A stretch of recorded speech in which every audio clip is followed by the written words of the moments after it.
Well, Moms for Liberty has been targeted in the Southern Poverty Law Center's hate and extremism report. Fits right into what we're talking about. The SPLC, a long discredited institution, in its hate report, along with its hate map titled Year in Hate and Extremism 2022, claims a rise in the number of hate and anti-government extremist groups that focus on education.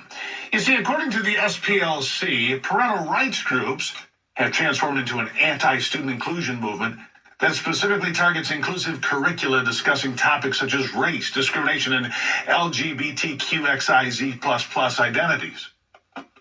Moms for Liberty is a group of dedicated mothers fighting for America's preservation, unification, and education to empower parents in defending their rights. SPLC included moms in their report. Of course they did.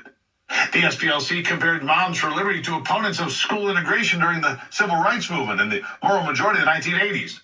During an appearance on MSNBC with host Nicole Wallace, former FBI agent Frank Figluzzi emphasized the need for new laws that target conservatives who are critical of gender ideology. That's right, new thought police crimes. Listen. The overall takeaway is that hate is becoming more entrenched. They have gone local. Hate has gone local, and the more local it goes, the more mainstream it becomes. Now, one of the strategies we see is what you mentioned, which is an increased targeting of the gay community. It's part of the so-called culture war that they want us to believe is happening, that our religious freedoms are being targeted. Our children are being targeted. A funny side story about him. He used to appear with me on the morning program that starts the broadcast day here at RAD every day. He's too scared to come back. Frank got filleted a few times by yours truly. Anyhow, Figluzzi distinguished between protected free speech and rhetoric that poses a threat to transgender and LGBTQ+ communities. Here's more. I harken back to decades ago when the FBI and the DOJ really aggressively targeted and successfully went after criminally the KKK. And what happened there was they took off their hoods and their sheets and they put on suits and ties. And they went local. And they ran for office. So this isn't the first time we've seen this going local mainstreaming of hatred. We've seen it before, and we see it now with people who truly are driven by hate and deception, running for school board and elective office, and that's where the problem is. See, and this is why Frank got filleted by me many times. You see, Frank, those folks in the pointy white hats and so forth, Democrats. Because the Ku Klux Klan was founded by Democrats, that's correct.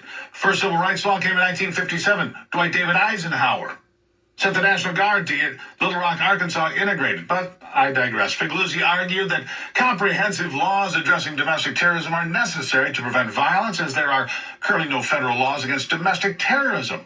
Oh, he's a peach. Here's one more taste.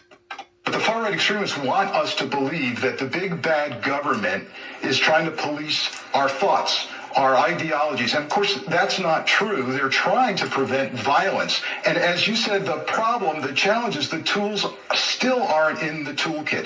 Many people think that something magic happened in law enforcement after January 6th, new tools, new laws. The answer is no.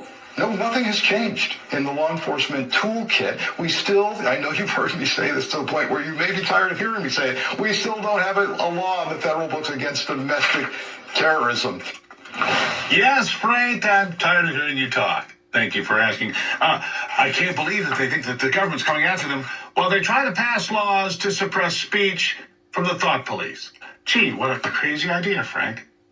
SPLC President Margaret Huang praised the report for exposing extremist efforts. Other conservative groups targeted by the SPLC have been the Family Research Council and the Alliance Defending Freedom. Such horrible people. When will the SPLC recognize they are the real hate group? And by the way, where is Morris Dees? Oh, that's right. He got tossed out for feeling up the help. Just thought I'd share.